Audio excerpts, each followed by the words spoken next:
Olá, seja bem-vindo de volta às nossas aulas aqui da Escola Charles Spurgeon online. Eu sou o professor Felipe Prestes e nós estamos aqui para mais uma das nossas aulas. Neste caso, a nossa aula em que nós estamos aqui falando sobre o texto de Apocalipse 16:15. Na última aula, nós, ainda dentro deste assunto, falando aqui sobre o artigo como um substantivador, a gente tocou nesse ponto ligado a esse cai aí traduzido, certo? Então, como você pode notar aqui, nós temos o cai, que foi traduzido por então. Você pode notar bem aqui. Eu consigo olhar e marcar aqui, né? Então, o que eu quero dizer com isso?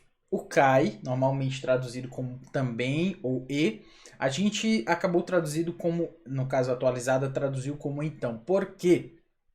A ideia, basicamente, é mostrar, e eu cheguei a tocar nesses pontos, que o cai e o de, muitas vezes, eles são marcadores do discurso, certo? Eles marcam o fluxo da argumentação. Então, são como se fosse, como eu cheguei a mencionar, uma espécie de ritmo. Eles são o ritmo do discurso. Então, nem sempre ele é traduzido. No hebraico, tem-se o vav conjuntivo, que traz essa ideia de dar fluxo ao discurso. E aqui nós temos também o kai e o de nesse caso, né? Então, nem sempre, por exemplo, o de é traduzido. Às vezes é só para marcar uma continuação, por exemplo, do discurso, assim como o cai. E assim nós temos Ecursa, tendo explicado o porquê de cai ter sido traduzido por então, nós vamos para Ecursa. Ecursa como terminando. Quando você vir uma terminação como essa, no caso sigma alfa, normalmente você já deve considerar a possibilidade de que nós temos aí um aoristo, porque o sigma alfa ele é exatamente a marca do aoristo. No caso, o verbo aqui é o verbo akuo, certo? O verbo akuo. E o verbo akuo, ele, nesse caso, você pode se perguntar por que então nós temos um eta aqui? Porque esse eta, ele é um alfa mais um epsilon. E esse alfa mais esse epsilon se fundem, né, digamos assim, se fazem uma fusão aí, pegando a referência aí, eles fazem essa fusão e essa fusão se torna então um eta. Então, alfa mais epsilon vira então eta. E por que esse epsilon? Porque no aoristo nós temos o que nós chamamos de um epsilon de aumento. O epsilon de aumento ele é exatamente acrescido, né, inserido anteriormente à palavra, para que dela seja o seu prefixo. E assim nós temos, portanto, um eta, no caso, por conta de que o akuo começa com alfa.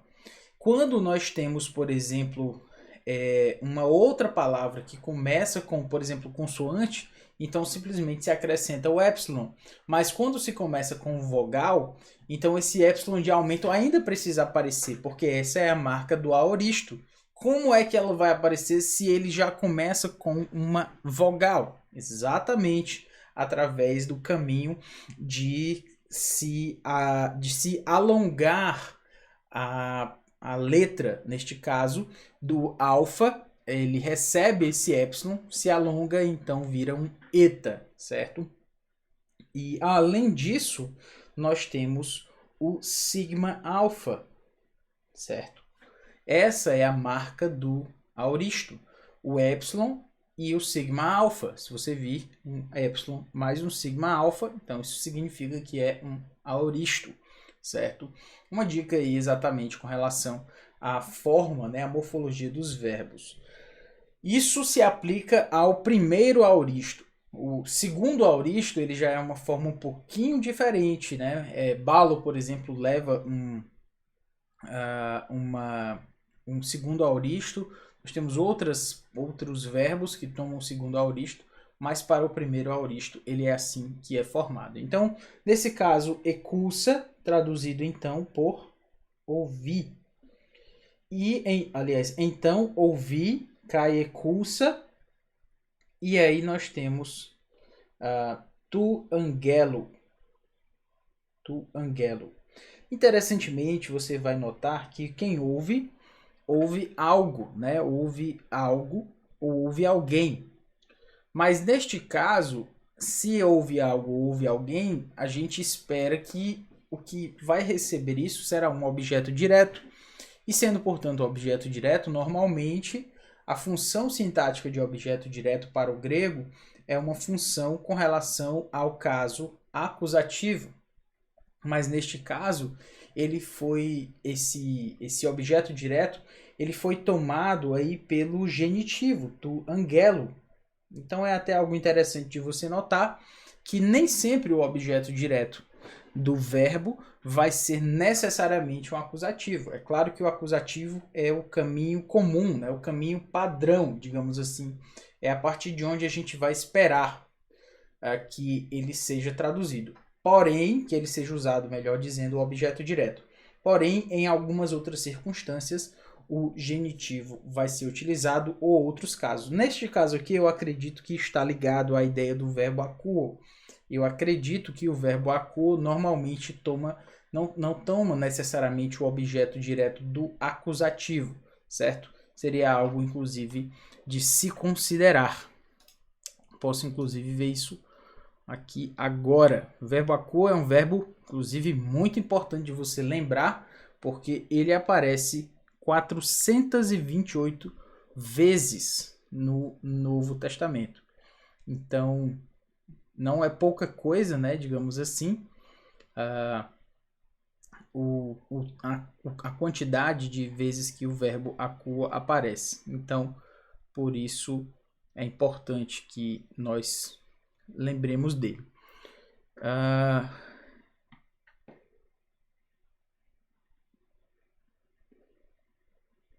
O que me parece realmente é que em algumas circunstâncias o verbo akuo ele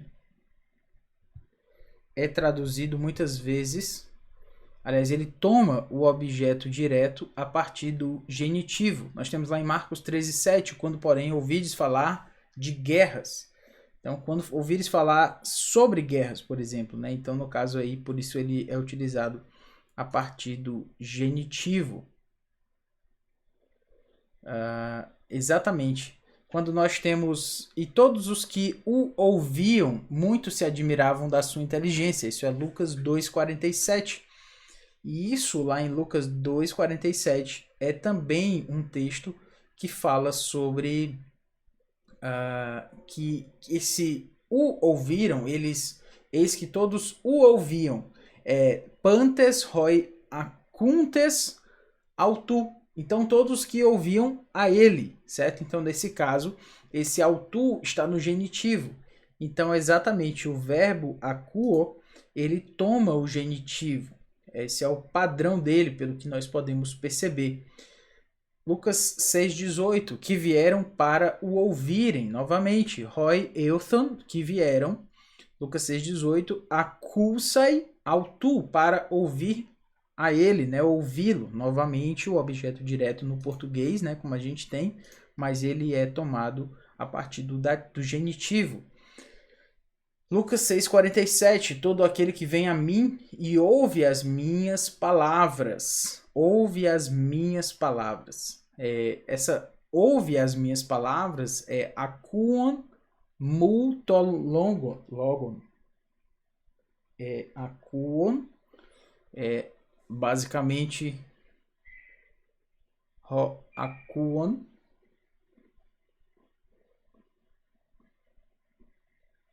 Nós temos aqui akuon mu ton logon, certo? Então esse akuon mu ton logon, você pode perceber que isso aqui, ó, é genitivo. E só para lembrar que aqui estamos em Lucas 6,47. Então, aquele que ouve as minhas palavras. Quem ouve, ouve algo, ou ouve alguém. No caso, seria o objeto direto, mas neste caso, foi então traduzido por... aliás, tomou o genitivo, porque parece que o objeto direto do genitivo normalmente é utilizado aí a partir do genitivo, certo? Muito bem. Vamos voltar aqui a Apocalipse 16:5. Vamos lá. Então, ouvi, aí nós temos o anjo, tu angelo, o anjo, e nós temos ton hidaton. Ton hidaton. E então ouvi o anjo e ton hidaton, traduzido então por anjo das águas, certo? Anjo das águas, ton hidaton. Lembra de hidor, tem a ver com a ideia exatamente de água, e você lembra de, por exemplo, hidro, tudo que tem a ver com hidro tem a ver com a ideia de água. Então, o anjo das águas, lembra que aqui nós temos uma forma genitiva, e é sempre bom lembrar para o aluno que o ômega ni no grego, ele é uma forma muito padronizada, certo? Nem tudo no grego se repete, como eu costumo dizer, mas aquilo que se repete, nós devemos lembrar. E então, o genitivo plural no grego, ele é algo muito regular. Normalmente, ele vai aparecer como ômega ni. Na verdade, essa é a sua forma praticamente regular em termos do genitivo plural. Então, sempre lembre disso. O genitivo plural é ômega ni. E ton hidaton, no caso, o anjo das águas, né? O mensageiro das águas. Basicamente isso. Então, ouvi o anjo das águas, legontos. Legontos, então, traz a ideia de dizendo. Então, ouvi o anjo das águas, legontos, dizendo. Lembra que a forma aí é a forma participial de lego. Então, sempre com essa ideia, legontos, dizendo. Novamente, nós temos aqui o ponto alto, que foi aqui colocado como os dois pontos, mas como a gente falou na última aula, o ponto alto do grego, ele traz essa ideia tanto de ponto e vírgula, como também de dois pontos, certo? Então, é importante lembrar acerca disso.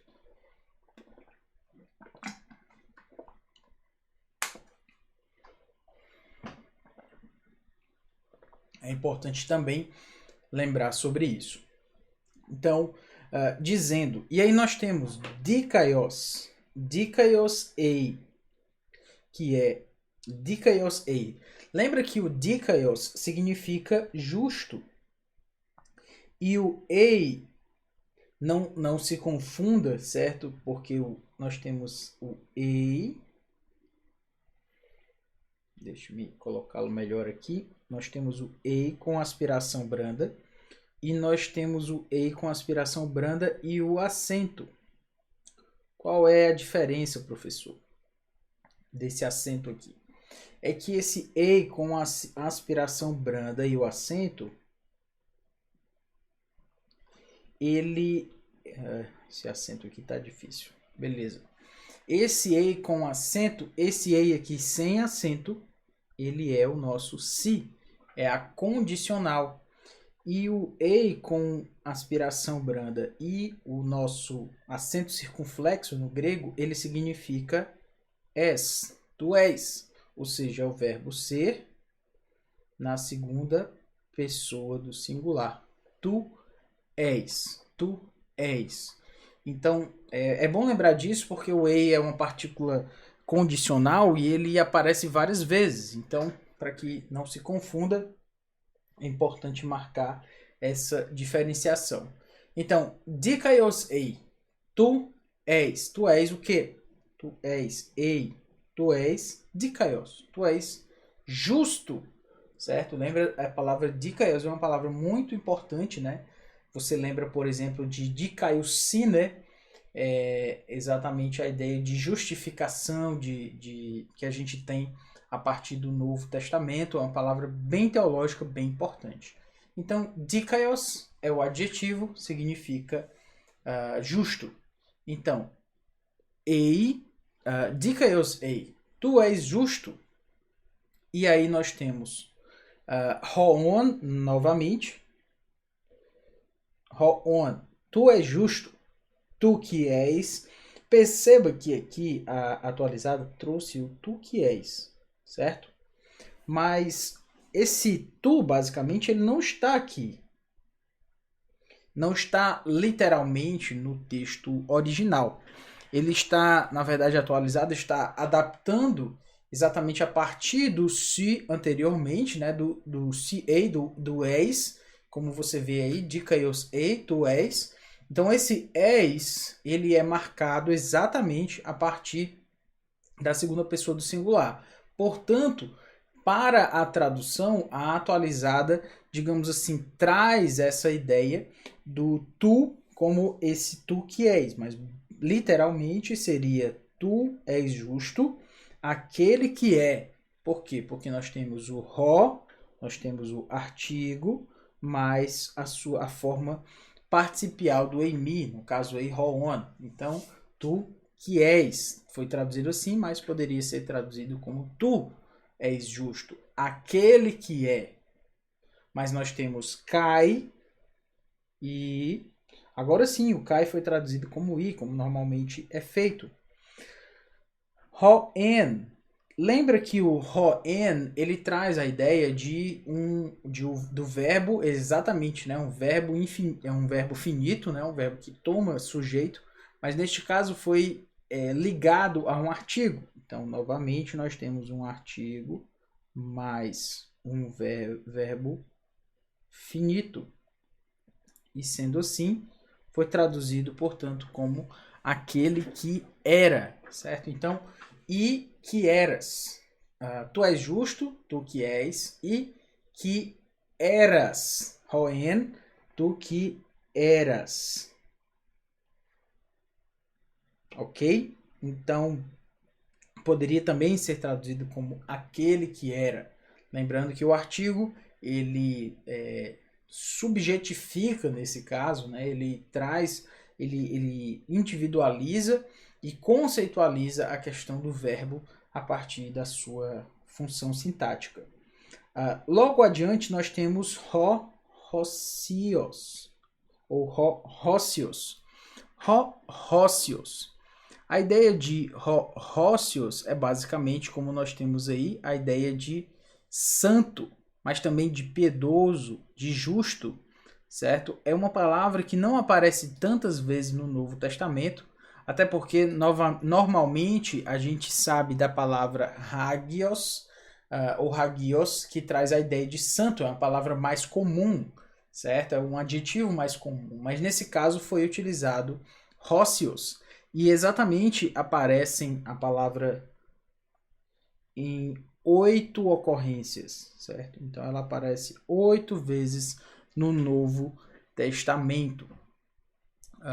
Nós temos aqui, por exemplo, Atos 2:27, interessante porque diz: por que não deixarás a minha alma na morte, nem permitirás que o teu santo, ton rosion su, teu santo, veja corrupção.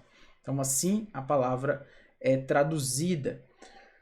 Nós temos também Atos 13:34, já no final, e cumprirei a vosso favor as santas e fiéis promessas feitas a Davi. Santas, neste caso, traduzido como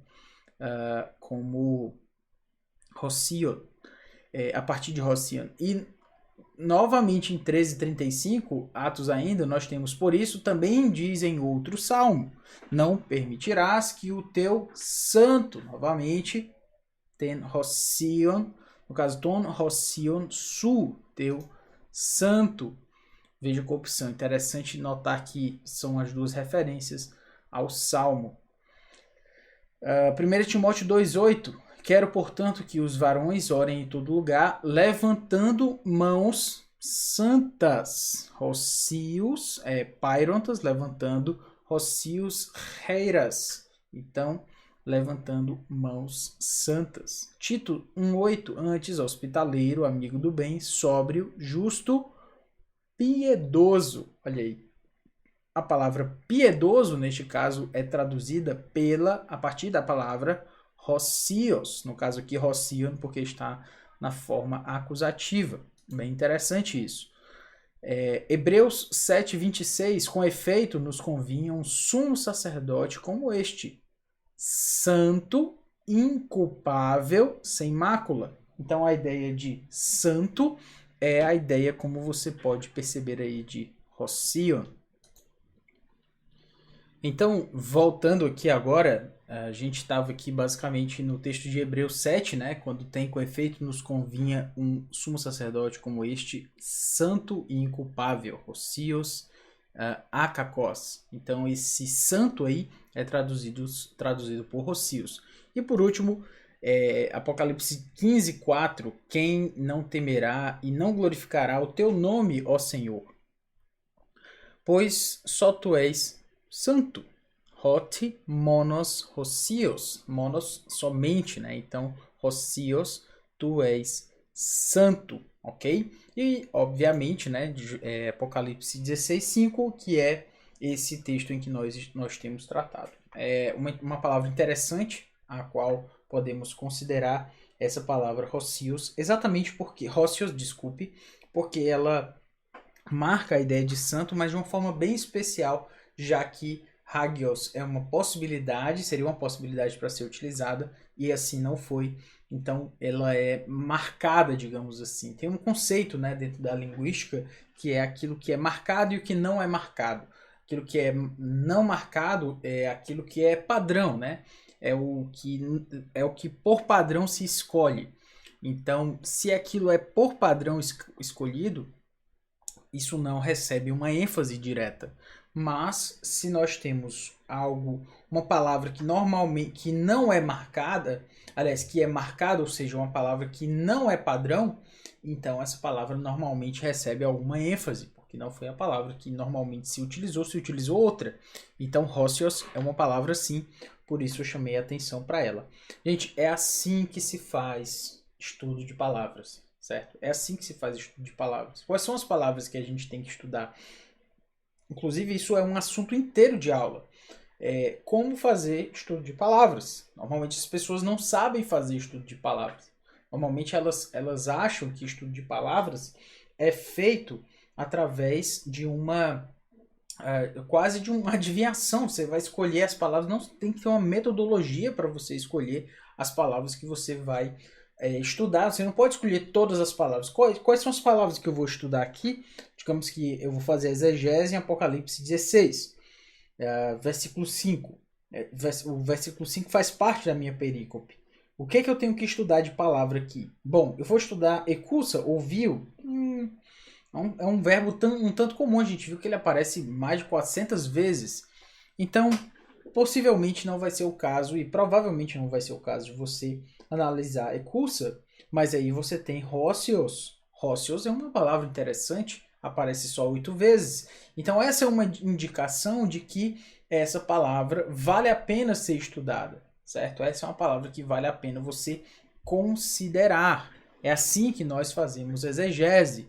Nós analisamos palavras dignas, digamos assim, não dignas, mas que trazem uma certa perspectiva de poderem ser analisadas de uma forma mais profunda, ok? Muito bem. Nós temos aqui hoti, que significa pois, no caso aqui foi traduzido como pois, conjunção explicativa, nada muito complexo em relação a isso. Então, porque ou pois, écrinas.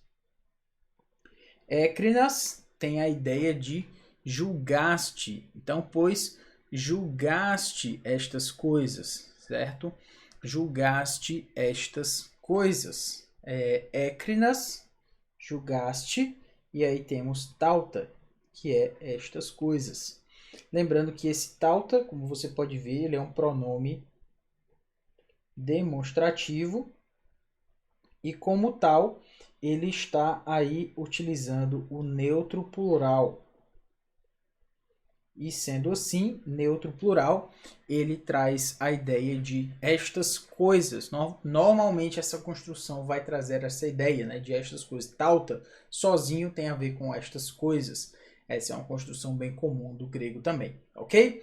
Ficamos por aqui, que Deus nos abençoe e até a próxima aula. Valeu!